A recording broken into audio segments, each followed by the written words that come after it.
ప్రపంచం అంతా నేను వద్దు అని చెప్పి వెనక్కి విసిరి పారేస్తుంది కదా. ఎవ్వరు నువ్వు మాకు అక్కర్లేదు అని చెప్పి నిన్ను చిన్న చూపు చూస్తున్నారు కదా. నీకు ఒక్క విషయం చెప్పనా, వీళ్ళందరూ నిన్ను రిజెక్ట్ చేసినా నాకు ఒక్కడు తెలుసు. ఆ ఒక్కడు ఏంటో తెలుసా, ప్రపంచం అంతా వద్దని విసిరి పారేసిన వాటిని తీసుకొని మళ్ళీ ప్రపంచమే వాటి వెనక పరిగెట్టేలా చేయగలిగిన మొనగాడు ఒక్కడు, సార్వభౌముడు, శంకరుడు. దీనికి ప్రూఫ్ ఏంటని అడుగుతావా? జిల్లేడు పువ్వు. జిల్లేడు పువ్వుని మిగిలిన ఏ దేవుడు పూజలోనూ వాడరు, కానీ శివుడికి అది ఎంతో ప్రీతి, ఆయనకి ఎంతో ఇష్టం. బిల్వపత్రం ఏ పూజలోనూ వాడరు, కానీ శివ పూజలో వాడతారు.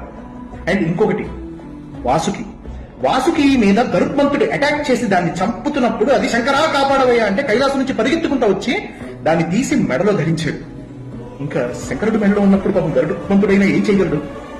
అండ్ హాలాహలం, ప్రపంచం అంతా మా బుద్ధురా బాబు ఈ హాలాహలం అని పరిగెడుతుంటే ఆ హాలాహలాన్ని తీసి గొంతులో దాచాడు ఈశ్వరుడు.